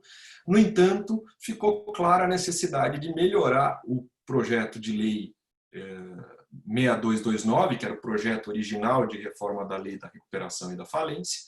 O próprio deputado Hugo Leal, na qualidade de relator, capitaneou esse projeto, alterou esse projeto e levou esse projeto à aprovação na Câmara, e ele é hoje, como já mencionou a Sheila agora na abertura, ele é hoje o projeto 4458 do Senado, está aguardando o trâmite, ele já chegou, mas não teve nenhuma tramitação ainda, se aguarda a definição de relator, se aguarda a decisão para saber se ele vai ser encaminhado às comissões ou se ele vai seguir no regime de urgência.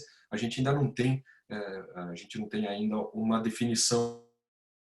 Mas o fato é que este segundo projeto, né, que na verdade era o primeiro, era o original, este projeto que acaba de chegar no Senado, já aprovado na Câmara, é um projeto que passou a ter um caráter um pouco misto. Ele continua sendo um projeto necessário para reformar as bases que precisavam de reforma na Lei 11.101, mas ele também também incorpora algumas do PL 1397. Eu diria que talvez o ponto mais típico de incorporação das medidas do 1397 no novo projeto, né, agora a PL 4458, é justamente a adoção do que antes se chamava de negociação preventiva e agora vem com o pomposo nome de conciliações e mediações antecedentes ou incidentais nos processos de ação judicial. Então, tudo isso é uma forma nova de chamar o que era, no projeto anterior, denominado de negociação prévia, e que no projeto anterior encontrou uma enorme resistência, e a gente vai abordar muito rapidamente esses pontos.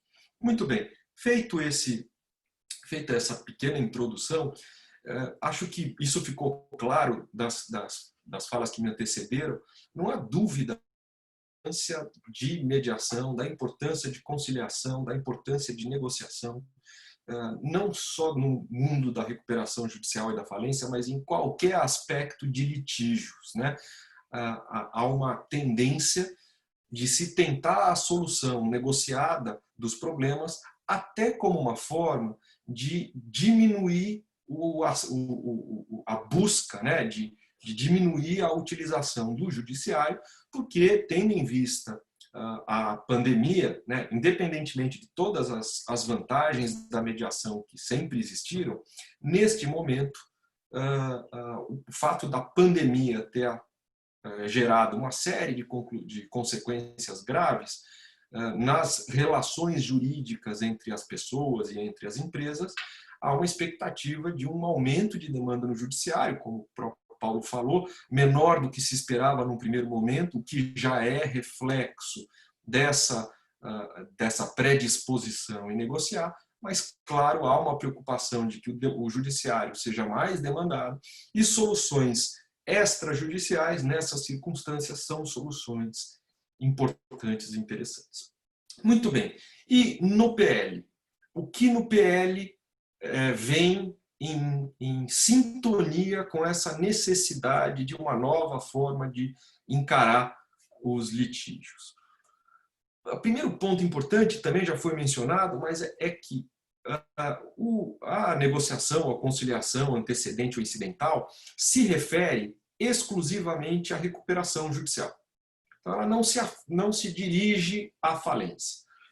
Em princípio, porque a falência, imagino eu, poderia ter a mediação a partir da aplicação pura e simples do artigo 16 da Lei de Mediação, que permite qualquer processo judicial ou arbitral. Portanto, de fato, não haveria necessidade de um dispositivo específico para isso. Por outro lado, isso também já foi notado tanto pelo Paulo quanto pela Juliana e mesmo pela Soraya na primeira fala, por outro lado, a recuperação judicial é, na essência, um processo de negociação. Então, diferentemente do que a mediação geralmente procura evitar, ou seja, a mediação tenta conciliar as partes para que elas cheguem a uma solução negociada, tenham um resultado satisfatório e deixem de precisar de alguém que resolva a causa por eles, né? Vai buscar um consenso entre as partes. A estrutura da negociação, da recuperação judicial, é, na essência, uma estrutura de negociação. Então, a negociação judicial, a recuperação judicial como forma de reorganização da empresa, é basicamente o oferecimento de estrutura, de um ambiente institucional favorável para que o devedor negocie com seus credores uma solução. Portanto, em princípio, quer dizer, por lógica, né, por essência, a recuperação judicial não é um procedimento em que se espera uma decisão judicial de solução da crise da empresa. Ela é um procedimento em que o judiciário fiscaliza se estão sendo tomadas as providências dentro de critérios de transparência, de equilíbrio, de lealdade, etc., para que as partes tomem esta decisão e essa decisão será, então, homologada pelo juízo. Ela vai ser simplesmente ratificada. O juízo vai confirmar que aquela é a solução legítima encontrada pelos credores. Dentro disso, dentro dessa circunstância, quanto mais azeitada for esta negociação, melhor, mais fácil é que as partes consigam chegar a uma solução e, portanto, provavelmente teremos uma solução melhor. É óbvio que isso não vai acontecer se outros fatores colocarem em desequilíbrio as partes. Então, o próprio Paulo mencionou do fato de que, em certos casos, devedores apresentam planos que são planos que geram enormes problemas, enormes prejuízos para os credores.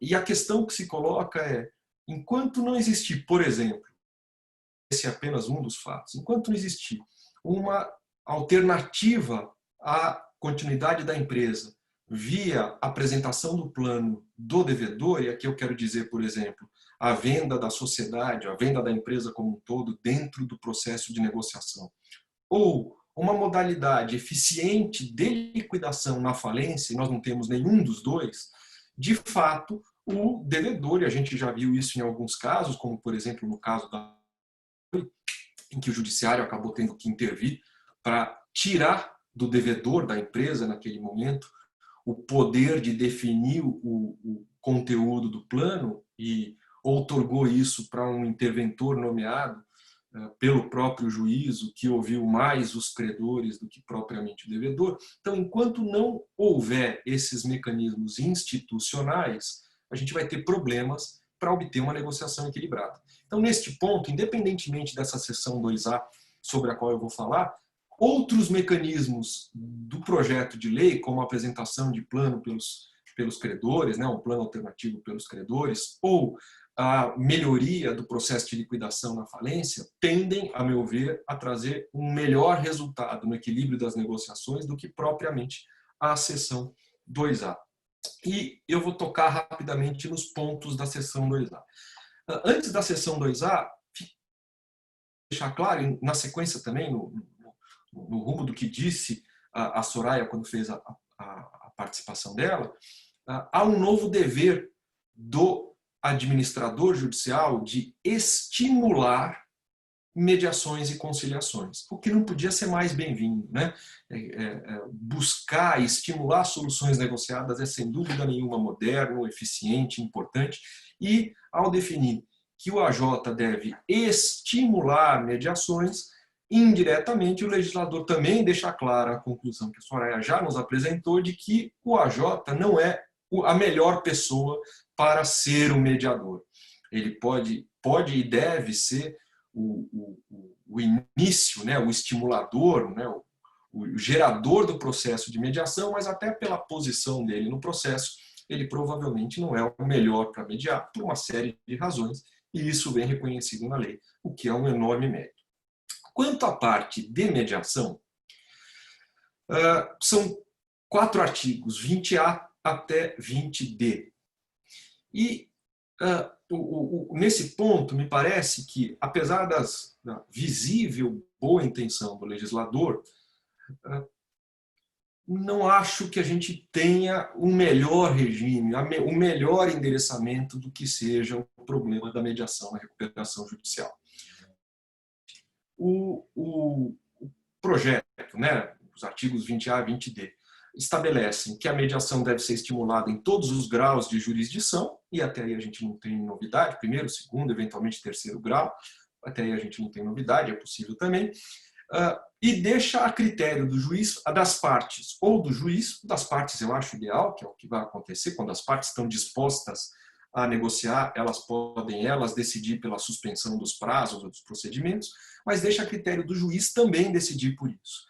O que já começa a ser uma coisa delicada, porque nessas circunstâncias seria possível o juiz suspender os prazos e forçar uma negociação, e se tem uma coisa que me parece clara, é que as partes precisam, antes de ser colocadas a negociar, elas têm que estar dispostas a negociar. Então, é preciso haver uma disposição das partes. Eu tenho muito receio, né, do que os americanos chamam de mandatory mediation, né, que eles mesmos, apesar de reconhecerem o mandatory mediation, admitem que é uma questão, é um comando de difícil imposição.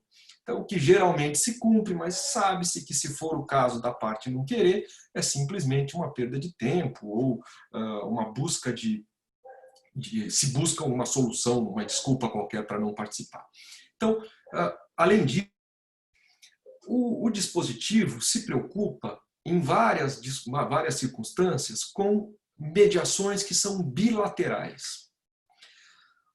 Ora, se a recuperação judicial é um procedimento coletivo, eu também não vejo por que qualquer mediação bilateral não possa ser feita por meio da própria lei de mediação.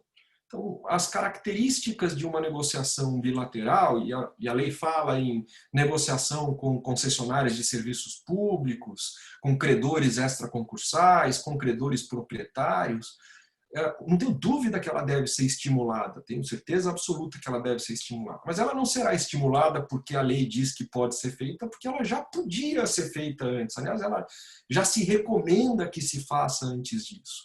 Então, são dispositivos, o VIT-B, inciso 1, 2 e 3, que, a meu ver, não acrescentam absolutamente nada ao que a gente já tinha.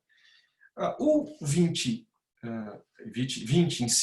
inciso 4, esse é mais delicado, porque ele prevê uma negociação antecedente, e eles trocaram o nome, já, né, como negociação prévia acabou sendo queimada no mercado, então ela já não é mais uma negociação prévia, agora ela é uma negociação antecedente, que é uma coisa completamente diferente. Então, a negociação antecedente se dá da seguinte forma: o devedor vira e fala, eu quero suspensão de 60 dias de todas as minhas execuções para que eu possa negociar com os meus credores. Está dentro do Instituto da Mediação e Conciliação Antecedente. Para que eu possa negociar, portanto, obter uma tentativa de conciliação ou mediação, por até 60 dias antes de eu decidir o que eu vou fazer da vida. Aqui a gente tem, na verdade, parece uma certa inocência do legislador, porque nesses 60 dias não há obrigatoriedade de se demonstrar absolutamente nada. O processo que é de mediação preventiva não demanda a indicação de um mediador. Se o processo é de negociação coletiva, eu imagino que dificilmente em 60 dias vai ser possível sequer comunicar a todos os credores, quanto mais terminar uma negociação. E aí eu vejo mais uma incoerência, quer dizer, o legislador reconhece que 180 dias, que é o prazo de suspensão normal da recuperação judicial, é insuficiente para fazer as negociações, e ele permite a prorrogação desse prazo por mais 180 dias. Quer dizer, no artigo 6º, o legislador entende que 360 dias é um prazo razoável para se conseguir negociar um plano dentro de condições pré-estabelecidas na lei. Mas ele imagina que em 60 dias, sem nenhum tipo de alinhamento dos credores, sem nenhum tipo de apoio institucional, o devedor terá condições de renegociar sua dívida. E por isso, ele suspende por 60 dias todas as execuções, inclusive dos credores que não estariam sujeitos à negociação, ao plano de recuperação judicial, como certos credores trabalhistas, credores por alienação fiduciária, credores proprietários, credores fiscais. É difícil de entender o porquê que se oferece este prazo com esta abrangência e, por outro lado, não se oferece nenhum apoio institucional a isso. Não há um mecanismo de facilitação de acordo. Não há, como disse a Soraya, não há nenhuma previsão de confidencialidade ou como tratar isso. Não há nenhuma prevenção de afastamento de os holdouts, né, as resistências individuais. Não há nenhum mecanismo para facilitar o acesso aos credores, nada. Então, são 60 dias que eu diria de enorme boa vontade com o devedor, uma boa vontade quase inocente, né? E o legislador, pensando, apesar desse otimismo inocente dele, concede isso que, a meu ver, vai ser um problema, o que eu imagino que vai acontecer é que, se eu fosse advogado de devedor, eu nunca mais pediria a recuperação judicial imediatamente, porque a recuperação judicial imediatamente só vai ter o stay deferido, quer dizer, a suspensão das ações deferidas, e veja, só das ações sujeitas, porque agora vai existir uma série de restrições à suspensão dessas ações, então ele só vai ter o stay deferido depois de ser feita uma perícia prévia. Então, o juiz vai avaliar, vai saber se a empresa existe, se ela está correta, se ela preenche os requisitos, e aí ele vai suspender algumas das execuções, as execuções daqueles credores sujeitos. A outra alternativa é, ao invés de eu entrar com pedido de recuperação judicial, é eu entrar com pedido de negociação prévia, obter imediatamente 60 dias de suspensão, sem dizer absolutamente nada e suspendendo todas as minhas execuções, e esse prazo depois, minha única consequência negativa é que esse prazo vai ser descontado dos 180 dias originais. O que significa um caminho de entrada muito melhor do que o caminho de entrada original. Então, na verdade, eu não considero que o devedor está perdendo os 60 dias. Ele está ganhando 60 dias com um stay completo, sem avaliação profunda de requisitos, e trocando isso por todo o processo de avaliação para deferimento da recuperação judicial. Me parece que os incentivos são equivocados aqui. Vejam, não que não se deva estimular a negociação, muito pelo contrário, mas que da forma como está, se oferece ao devedor uma circunstância que, a meu ponto de vista, não tem nenhuma condição de estimular a negociação, que deve ser estimulada, de estimular a mediação, que deve ser estimulada, e nem tampouco em 60 dias vai ser possível resolver problema de qualquer devedor minimamente complexo. Além disso, claro, o legislador depois também veda a mediação sobre natureza jurídica do crédito, classificação dos créditos, sobre critério de votação na Assembleia Geral dos Credores. O que está na lei, e não há problema que esteja, até porque isso não seria possível em hipótese nenhuma, porque essas são questões de ordem pública. Então, é óbvio que não se pode definir por acordo qual vai ser a classificação do crédito, ou qual vai ser a natureza do crédito. O crédito tem a natureza estabelecida por lei, que lhe dá a classificação definida pela lei. Isso não há o que discutir. Portanto, aqui também é mais um dispositivo que me parece que poderia ser eliminado. Para concluir, na negociação prévia, há previsão de que, feito qualquer acordo, né, e aqui eu parto do pressuposto que sejam acordos bilaterais que eventualmente tenham sido realizados durante esses 60 dias, se o devedor, no prazo de 360 dias posterior a essa negociação prévia, né, se ele vier a pedir recuperação judicial ou extrajudicial, diz a lei exatamente, requerida a recuperação judicial ou extrajudicial em até 360 dias contados do acordo firmado durante o período da conciliação ou de mediação pré-processual, o credor terá reconstituídos os seus direitos e garantias nas condições originalmente contratadas. É uma determinação. Então, faz-se o acordo agora, se em até um ano for pedida a recuperação judicial ou extrajudicial, a situação volta ao status quo ante. O que faz a gente prever que o legislador imagina que os acordos serão sempre feitos de forma a piorar a posição do credor. Porque imagina o seguinte, acordos feitos bilateralmente, em geral, significam uma melhora na posição do credor. Por exemplo, a constituição de uma garantia, o parcelamento com algum tipo de juros, né? Se isto acontecer, aquele que tiver feito o acordo, queira ou não queira, pelo menos é a dicção do dispositivo de lei, voltará à situação anterior e aquilo que se obteve via negociação será jogado no lixo. Se isto fosse uma faculdade, a possibilidade do devedor, eventualmente, do credor, eventualmente, retomar a sua situação, talvez fosse uma posição interessante e favorável. Mas a determinação de que volte ao status quo ante coloca, sob o meu ponto de vista, a mediação como um aspecto secundário, menos relevante do que a situação dos demais credores, o que, a meu ver, serve não como incentivo, mas como desincentivo à negociação. Então, finalizando, então, o que me parece é, devemos estimular, mas devemos primeiro, a negociação extrajudicial, não judicial. Aqui, para que se peça os 60 dias, vai ser necessário judicializar. Portanto, vai se levar ao judiciário algo que deveria ter por função diminuir o acesso ao judiciário. Não há incentivos para a realização de acordo e boa parte do que vem previsto se resolvia independentemente das regras que estão aí.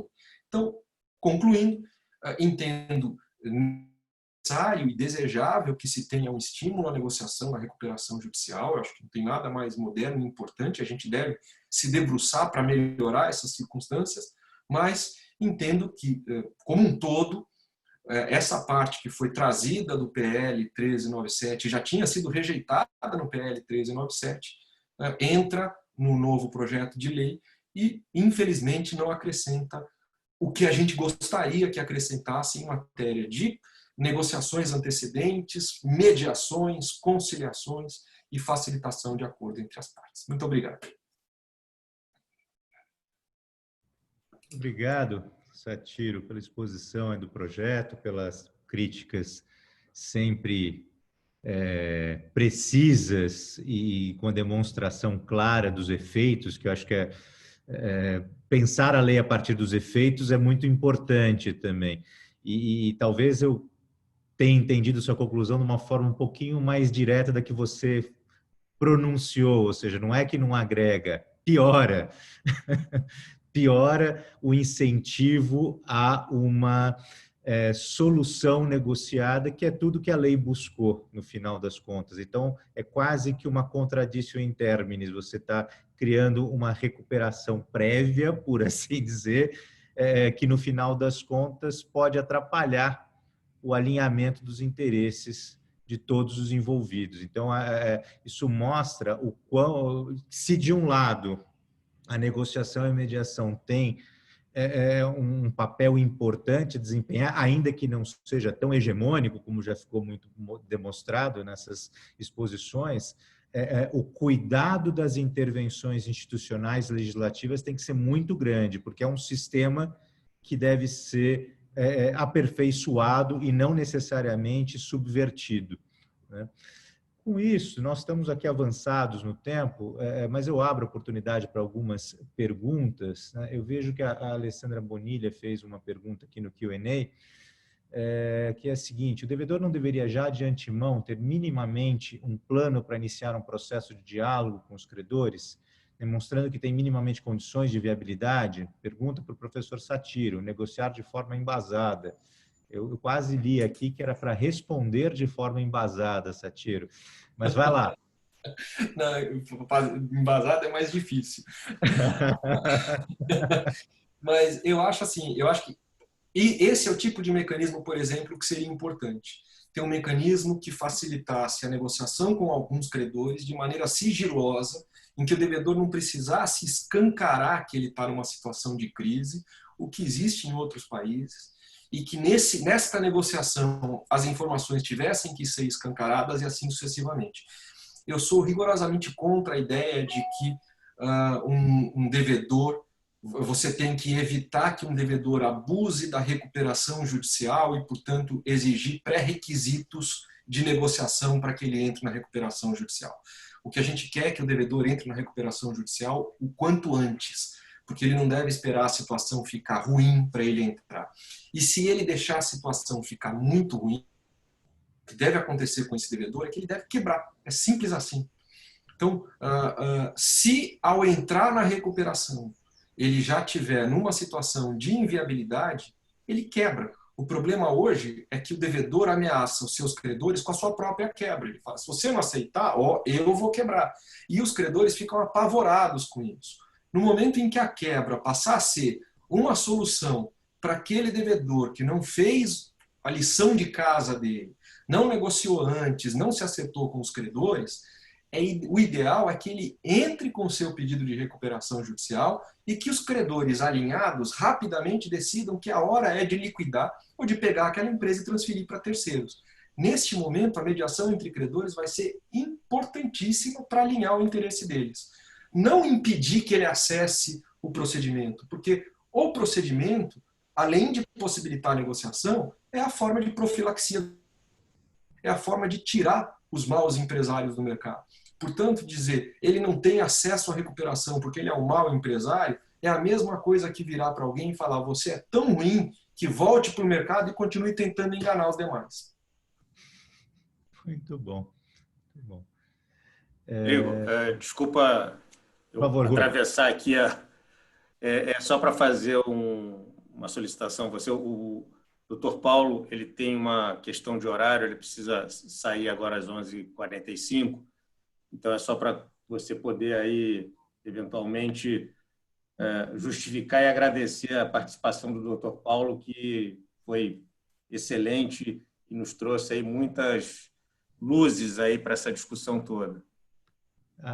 Muito obrigado pela lembrança, Rui. Evidentemente que, doutor Paulo, eu já de antemão agradeço a sua apresentação, que já tinha feito, né? Ela foi muito ilustrativa e mostra um pouco aquilo que eu comentei no começo, né? Naquele meu introito, de que é só quem está com a caneta na mão para poder organizar esse processo como um todo que sabe as dificuldades que esse tipo de processo traz e como se é benéfico para o próprio procedimento, como o Satiro comentou, para a profilaxia do mercado, que haja uma certa mudança de perspectiva dos agentes envolvidos que procurem um alinhamento de interesses, né, para que saia uma situação, não perde-perde, que é a ameaça que o Satiro comunicou, mas sim ganha-ganha com os limites que uma empresa em dificuldade apresenta, porque essa é a situação real da empresa. Então, eu agradeço muito a sua participação. Se quiser fazer uso da palavra para algumas palavras finais, eu já concedo. Quero agradecer mais uma vez o convite, foi uma felicidade, uma alegria participar desse painel. Quero dizer também que não é fácil para um juiz, depois de 25 anos de carreira, na época com quase 20 anos de carreira, atuar em processo de recuperação judicial, porque é um exercício quase que diário de não decidir aquilo que compete aos credores e aos devedores decidirem. Portanto, colocando aí, você disse, se coloca no pé do decisor, aqui também é um exercício diário de como não interferir além do que é necessário no processo de negociação. E por isso eu acho que a mediação pode ajudar muito na negociação nos processos de recuperação judicial. Então, agradeço mais uma vez, parabenizo o OAB e fico à disposição. Um abraço a todos. Muito obrigado. Muito obrigado, Paulo. Eu vejo que nós não temos perguntas. Dado o tempo adiantado, eu acho que eu gostaria de dar a oportunidade dessas palavras finais aos nossos palestrantes, né? Começando pela Soraya, e já encaminhando para o final, né? Soraya, por favor. Minha gratidão, né, por um rico debate, a participação de todos. Eu acho que foi um grande aprendizado, né? Foram reflexões que trouxeram muitos aprendizados aqui. Agradecer mais uma vez o convite e o acolhimento da OAB de São Paulo. Agradecer a todos as minhas queridas amigas e amigos mediadores que estão assistindo aqui. Eu vi vários comentários aqui de muitos deles, né? Entusiasmados aqui com o debate, parabenizando a todos. E aí eu quero demonstrar assim, uma gratidão especial para a Alessandra Bonilha, Ana Isolde, que contribuíram também com o nosso comitê e participaram dessas discussões, né, como convidados especiais. Tivemos a honra de tê-las lá, trazendo as suas experiências, enfim. E agradecer a todos, né, a condição de Rodrigo, a participação de todas as comissões aqui, enfim. E o professor Satiro, né, que eu já admirava muito e que hoje tive a honra de ter uma aula, né, com ele. Minha gratidão. Um abraço a todos e fico à disposição de todos. Muito obrigado, Soraya. Juliana. Por favor, suas palavras finais. Rodrigo, obrigada, parabenizo você pela condução brilhante, agradeço a você também, mais uma vez, o convite na sua pessoa agora. Agradeço os palestrantes que aqui estão, né, comigo, dividindo a mesa, e a organização, mais uma vez, da OAB e o convite. Parabéns pelo evento, que possamos ter outros como esse, deixando registrado também minha gratidão a todos os membros da Comissão do Rio, que estão aqui assistindo, Matheus, Irine, Juliana, que também me ajudam muito na condução desse desafio lá no Rio de Janeiro. Obrigada. Obrigado, Juliana. Professor Satiro. Muito obrigado. Eu também agradeço a oportunidade. É sempre bom discutir, a gente poder trocar ideias. E eu convido a todos para aproveitar a oportunidade e o ânimo de todo mundo para, mais do que simplesmente criticar, propor medidas que de fato sejam eficientes para que a gente tenha uma mediação consistente na lei. A chance está aí. Mais importante do que criticar, até porque alguma coisa deve ser aprovado rapidamente, é aproveitar a oportunidade e fazer da mediação uma protagonista num processo que é tipicamente um processo de mediação como a recuperação judicial. Muito obrigado, Rodrigo, obrigado, Rui Dourado, obrigado a Sheila, o Elias pela oportunidade, a Ana Luísa, foi uma satisfação enorme, e a satisfação de poder dividir a mesa de novo com a Soraya e com a Juliana, pessoas que eu admiro acima de tudo. Muito obrigado. Eu agradeço também. Pergunto aos nossos presidentes e representantes do presidente, né, das comissões, se querem também fazer uma palavra final, porque eu passaria e me despediria já agradecendo a incumbência que me foi depositada de participar desse debate tão rico e tão produtivo, ouvir pessoas tão admiráveis. Eu gostaria de agradecer também a todos e agradecer a você, Rodrigo, por ter feito uma condução tão bonita do nosso evento hoje. Gostei muito do que eu escutei aqui hoje, de todos os palestrantes. E o que me fica muito marcada é essa importância de falar sobre. Então, eu agradeço essa convocação do professor Satiro a todos. E principalmente, algo que ficou para mim, né, olhar para esse procedimento, para esse fluxo da empresa em recuperação, como algo que comporta pessoas em diferentes contextos, em diferentes situações. Então, nós falamos muito da mediação como um método colaborativo, mas o que acontece na mediação é uma competição dentro da colaboração, em que as pessoas percebem, muitas vezes, que a colaboração é o que vai salvá-las nessa competição em alguns momentos. Então, às vezes, perder um pouco essa inocência de achar que a mediação é um ambiente onde tudo vai ser lindo, porque as pessoas vão se dar super bem ali, e olhar para isso de forma realista, né? Estamos ali com pessoas que têm interesses que são determinantes na vida dela, com aspectos subjetivos e aspectos objetivos, e que podem sim utilizar uma estratégia colaborativa para combinar todos esses interesses. Mas a gente precisa olhar para isso com realismo, né? Com essa visão de que ali tem pessoas com diferentes perfis, com diferentes formas de se conduzir.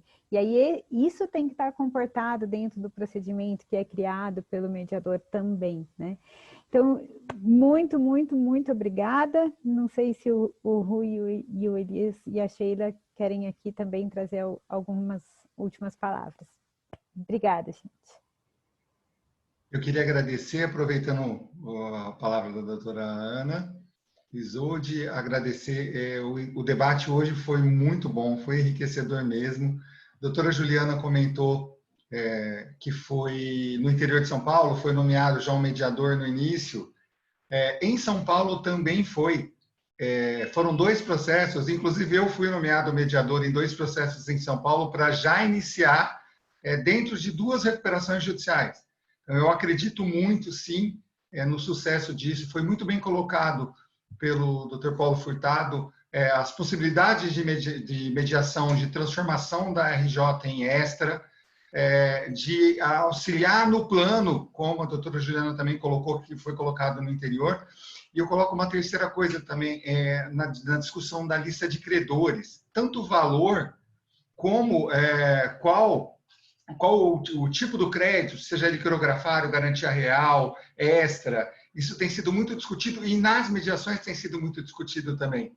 Eu acho que é bem interessante a gente também parar para pensar. Eu não sou só um mediador para buscar um acordo, eu sou um mediador também para auxiliar o processo, para que o plano seja aprovado e para que ele seja viável.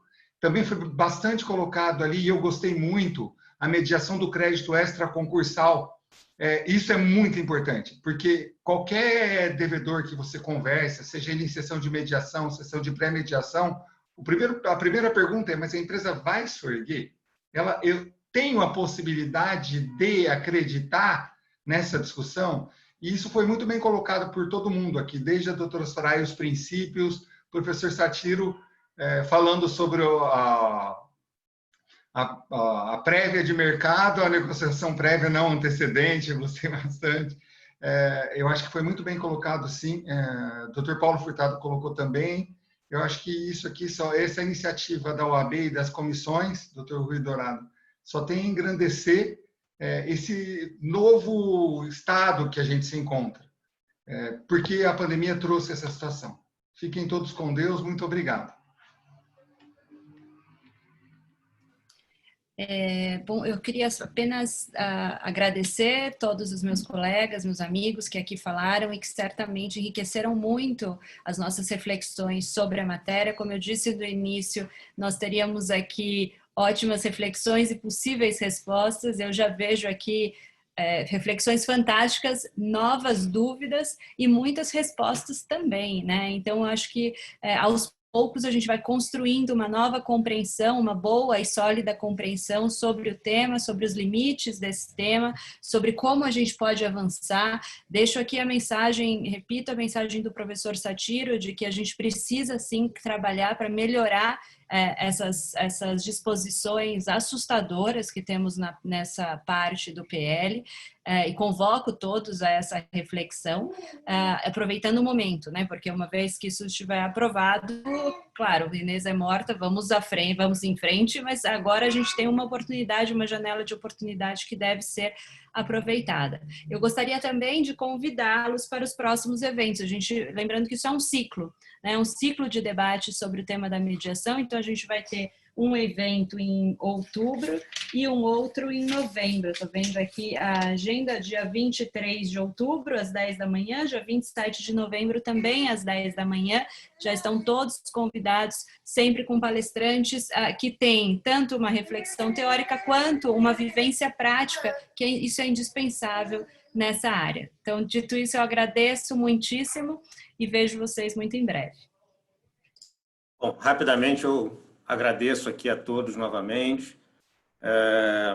Acho que ainda tem uma questão bastante relevante e que o Rodrigo apontou no início, que é a questão do moderador conseguir identificar os interesses, né, e delimitar aquilo que está por trás, muitas vezes. E aí tem um desafio que eu acho que é muito importante, e nesses momentos, infelizmente, isso acontece, não só nesses momentos, vamos dizer, de uma crise mais aguda, que é identificar também e evitar os oportunismos, né? Que muitas vezes acontecem, e eu acho que até o próprio o professor Satiro, aí, numa das suas ponderações, tangenciou esse assunto, e eu acho que é importante ter esse... O moderador ele tem um trabalho que não é simples, é um trabalho bastante complexo. Então, agradeço novamente a todos. Agradeço a Soraya, mando um abraço aí para os recifenses, a Juliana, saúde para todos, obrigado Elias, obrigado professor Satiro, Ana, Rodrigo, e nos vemos no próximo evento, né, Sheila? Então é isso, saúde para todos aí, muito obrigado.